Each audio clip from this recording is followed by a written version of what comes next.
ಭಜನೆ ನೋಡುವಂತ ಭಕ್ತಾದಿಗಳು ಒಂದು ಆರಾಧನೆಗೆ ತಪ್ಪಳೆ ಹೊಡೆಯಬೇಕು, ಅವರಿಗೆ ಪ್ರೋತ್ಸಾಹ ಕೊಡಬೇಕು. ಕಲಾವಿದರಿಗೆ ಎಲ್ಲ ವರ್ಷ ತಪ್ಪಳೆ ಹೊಡೆಯಲು ಕ್ರಮ ಮತ್ತು ದಿನ ಅನ್ನದಾಸೋಹ ಇರುತ್ತದೆ. ಭಕ್ತಾದಿಗಳು ಪ್ರತಿ ಅಮಾವಾಸ್ಯೆಗೆ ಅನುದಾನ ಮಾಡಿಸುವಂತವರು ಶ್ರೀ ಸ್ವಾಮಿ ಸನ್ನಿಧಾನದಲ್ಲಿ ಮಾಡಿಸುವಂತ ವಿಚ್ಛೇದವರು ನಿಮ್ ಕೈಲಿ ಅವತ್ತು ಆಗ್ಲಿಲ್ಲ ಅಂದ್ರೂ ಕೂಡ ಏನಾದ್ರು ನೋಡಿ, ಈಗ ಅವರು ತಮಿಳ್ನಾಡಿಂದ ಬಂದಿದ್ದಾರೆ, ಒಬ್ಬ ಅಷ್ಟು ದೂರದಿಂದ ಅವರು ಹೇಳ್ಬೇಕು ಅಕ್ಕಿ ತಂದ್ಕಡೆ ಸ್ವಾಮಿ ನಮ್ಮ ಕೈಲಿ ಇರೋದು ಇದು ಅನುದಾನ. ಆ ರೀತಿ ನೀವ್ ಏನ್ ಕೊಟ್ರು ನಾವ್ ಇಸ್ಕೊಂತೀವಿ. ಉಪ್ಪು, ತರಕಾರಿ, ಕಾಳು, ಗಡ್ಡಿ ಏನ್ ಕೊಟ್ರು ನೀವು ಸನ್ನಿಧಾನಕ್ಕೆ ಇಸ್ಕೊಂತೀವಿ.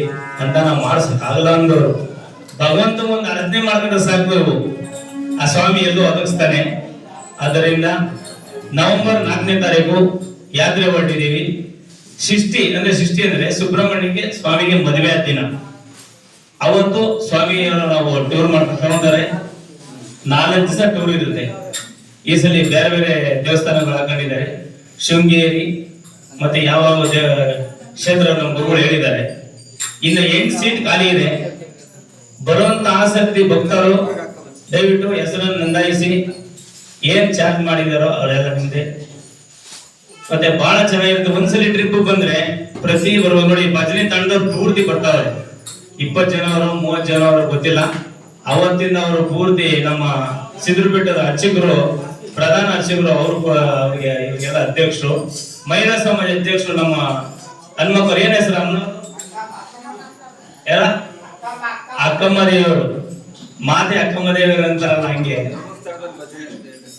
ಅವರ ಅಧ್ಯಕ್ಷತೆಯಲ್ಲಿ ಎಲ್ಲ ಹೊರಟವ್ರೆ. ಅವರು ಕೂಡ ಪೂರ್ತಿ ಭಜನಾ ತಂಡದವ್ರು ಹೊರಟಿದ್ದಾರೆ ನಮ್ಮ ಜೊತೆಯಲ್ಲಿ. ಇನ್ನು 8 ಸೀಟ್ ಖಾಲಿ ಇದೆ. ದಯವಿಟ್ಟು ಬರುವಂತ ಆಸಕ್ತಿ ಇರೋರು ಬರ್ಬೋದು. ಮತ್ತೆ ಧರ್ಮಸ್ಥಳದಲ್ಲಿ ಇದೇ ತಂಡದಿಂದ ಭಜನೆ ಇದೆ. ಇದೊಂದು ವಿಶೇಷ. ಈ ಸರಿ ನವೆಂಬರ್ 4ನೇ ತಾರೀಕು, ಡಿಸೆಂಬರ್ 4ಕ್ಕೆ ನಾವು 9:30 ಸಾಯಂಕಾಲ ಬಿಡ್ತೀವಿ.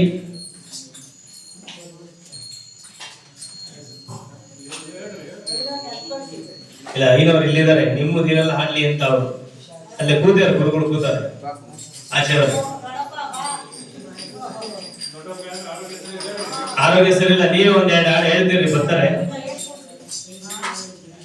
ನೀರೇನೇ ಬೇಕಮ್ಮರೆ, ನೀರೇನೇ ಬೇಕ್ರಾ? ಒಂದ್ ಹಾಡು ಚೆನ್ನಾಗಿರೋ ಬಿಡಿ.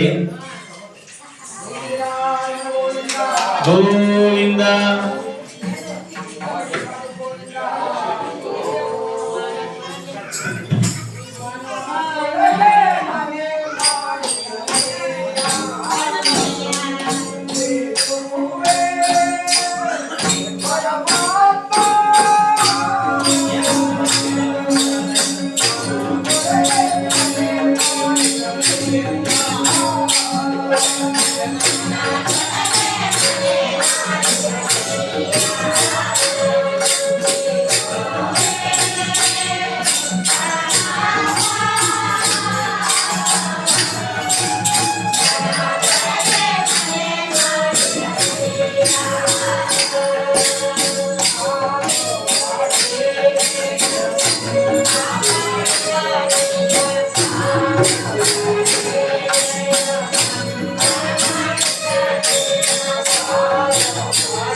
Oh,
जय भद्रकाली प्रार्थने गोविंदा गोविंदा जय भद्रकाली प्रार्थने गोविंदा गोविंदा धीरे धीरे के बिड़ी गाबे मत बड़ी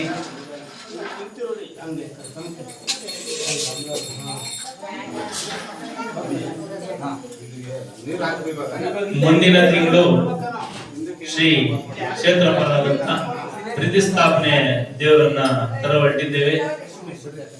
ಸುಬ್ರಹ್ಮಣ್ಯ ಸ್ವಾಮಿ, ಆಂಜನೇಯ ಮತ್ತೆ ನವಗ್ರಹಗಳು ಮತ್ತೆ ಗಣಪತಿ ಸ್ವಾಮಿ ಇವರನ್ನೆಲ್ಲ ತಗೊಳ್ತಿದ್ವಿ. 8ನೇ ತಾರೀಕು ಅಂದ್ಕೊಂಡಿದ್ವಿ. ಭಕ್ತಾದಿಗಳು ಆಸಕ್ತಿ ಇರೋರು ಬರ್ಬೋದು.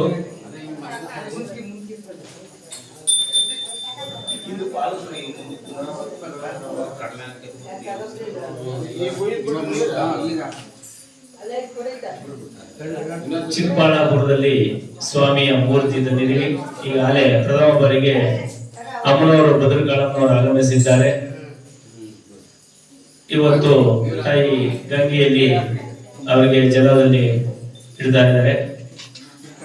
ಮತ್ತೆ 8ನೇ ತಾರೀಕು ಇನ್ನ 3-4 ದೇವರು ಬರಲಿದ್ದೇವೆ. ಅಲ್ಲಿ ಭಾರಿ ಪೂಜೆ ಕಾರ್ಯಕ್ರಮ ಎಲ್ಲ ಇಟ್ಕೊಂಡಿದ್ದೀವಿ. ಭಕ್ತಾದಿಗಳು ನಮ್ಮ ಸುಬ್ರಹ್ಮಣ್ಯ ಸ್ವಾಮಿಯ ಸೇವಕರು ಎಲ್ಲರೂ ಬರಬೇಕು ಅಂತ ಕೇಳ್ಕೊಂತ ಇದ್ದೀವಿ.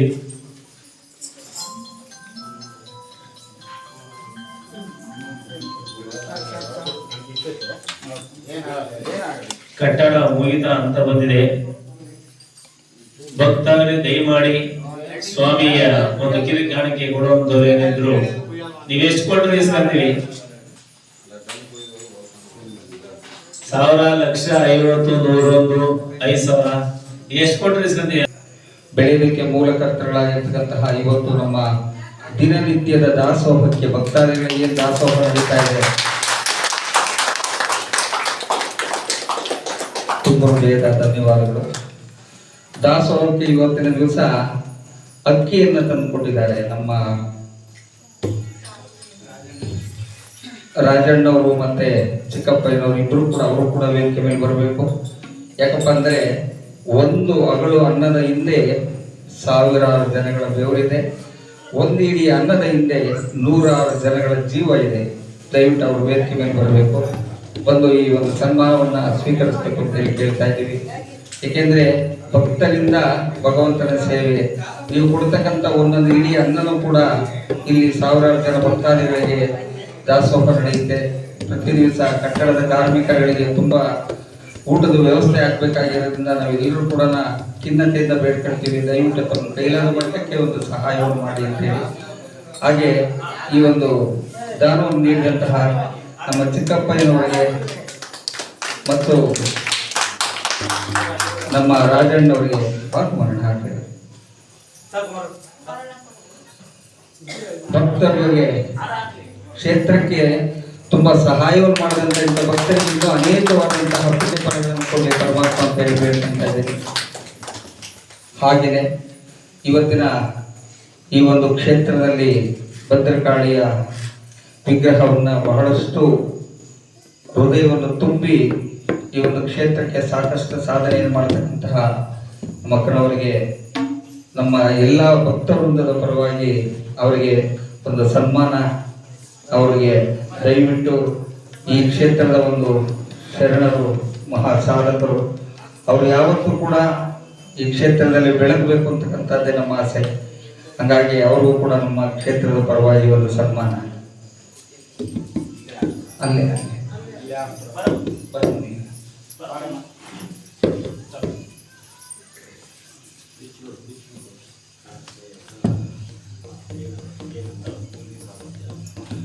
ಇನ್ನೊಂದು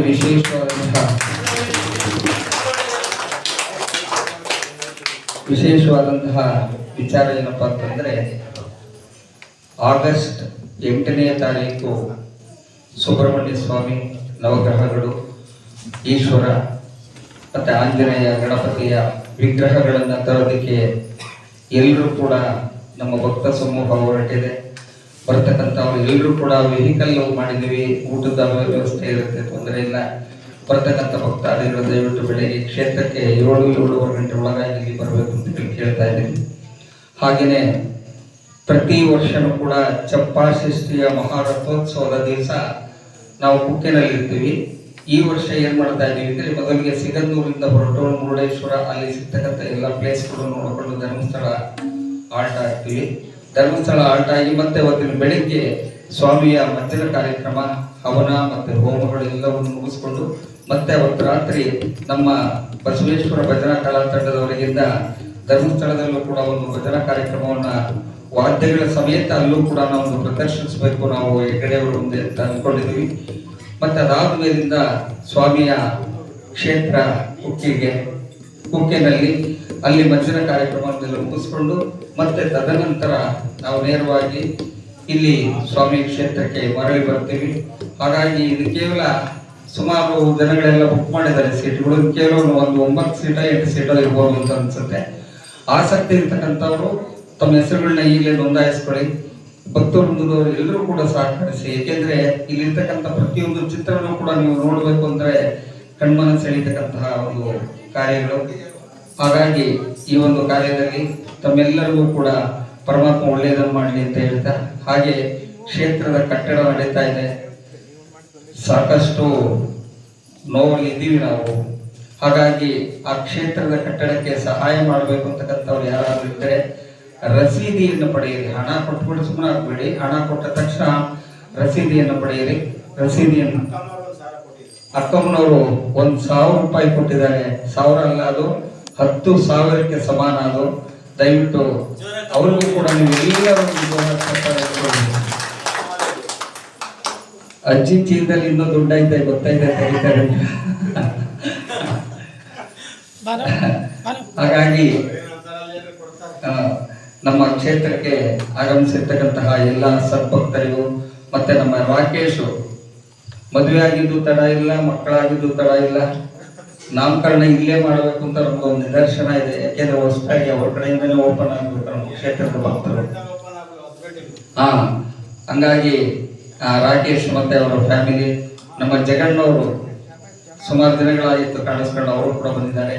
ಹಾಗಾಗಿ ನಮ್ಮ ನಾಗಪ್ಪನವರಂತೂ ಬಿಡಿ ನಮಗೆ ಯಾವಾಗಲೂ ಕೂಡ ಬೆನ್ನೆಲುಬಾಗಿರ್ತಾರೆ ಅಂತ ಹೇಳ್ತಾ, ಹಾಗೆ ರಾಮಕೃಷ್ಣಪ್ಪನವರು ಮತ್ತೆ ನಮ್ಮ ಕುಮಾರಣ್ಣವರು, ಕಾಂತಪ್ಪನವರು ತುಂಬಾ ಶ್ರಮ ವಹಿಸ್ತಾರೆ. 3 ಗಂಟೆಗೆ ಬಂದವರು ಅವ್ರು ಕಸ ಗುಡಿಸೋದ್ರಿಂದ ಎಲ್ಲ ಕೆಲಸ ಪಾಪ ಶ್ರದ್ಧೆಯಿಂದ ಮಾಡ್ತಾರೆ.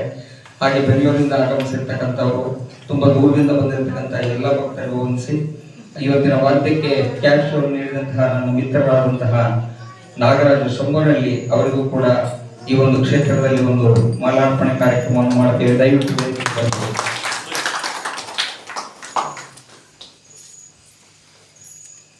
ಸಣ್ಣ ಕ್ಷೇತ್ರ, ದುಡ್ಡಿನ ಆಸೆ ಪಡಂಗಿಲ್ಲ. ಯಾಕೆಂದ್ರೆ 8ನೇ ತಾರೀಕು ನಿಮ್ಮ ವಾದ್ಯ ಸಮೇತ ದೇವರಿಗೆ ಬರ್ಬೇಕಾಗ್ತೈತೆ. ಯಾವತ್ತೂ ಏನು ಕೊಡಲ್ಲ ನಾವು.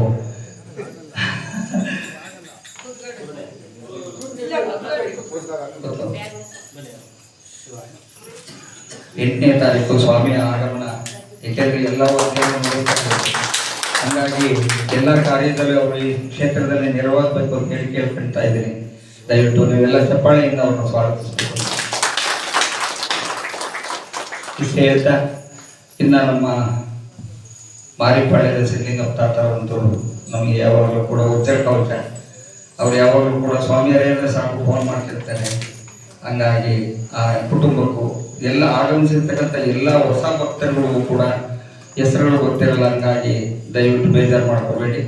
ಎಲ್ಲರಿಗೂ ಕೂಡ ನನ್ನ ಕೃತಜ್ಞತೆಗಳನ್ನ ತಿಳಿಸಿ ನನ್ನ 2 ಪುಟ್ಟ ಮಾತುಗಳನ್ನ ಮುಗಿಸ್ತಾನೆ. ಈಗ ಮಂಗಳದೊಂದಿಗೆ ಕಾರ್ಯಕ್ರಮ ಮುಕ್ತಾಯ ಆಗುತ್ತೆ. ಈಗ ಎಲ್ಲರೂ ಸೇರಿ ಮಂಗಳಾರತಿ, ಮಹಾಮಂಗಳಾರತಿ ಮುಗಿಸ್ಕೊಂಡು ಸ್ವಾಮಿಗಳು, ನಮ್ಮ ನಂಜಪ್ಪ ಸ್ವಾಮಿಗಳು ಹೇಳಿದ್ದಾರೆ, ಕುಂಡ್ರು ಊಟಕ್ಕೆ ಇಡಬೇಡಿ, ಎಲ್ಲರೂ ನಿಲ್ಸೆ ಕೊಟ್ಬಿಡಿ ಅಂತ. ಹಂಗಾಗಿ ಪ್ರಸಾದ ವಿನಿಯೋಗ ಪ್ರಾರಂಭ ಆಗುತ್ತೆ. ಈಗ ಮಹಾಮಂಗಳಾರತಿ ಎಲ್ಲರೂ ಕಡೆ ಸ್ವಾಮಿ ಮಹಾಮಂಗಳಾರತಿ.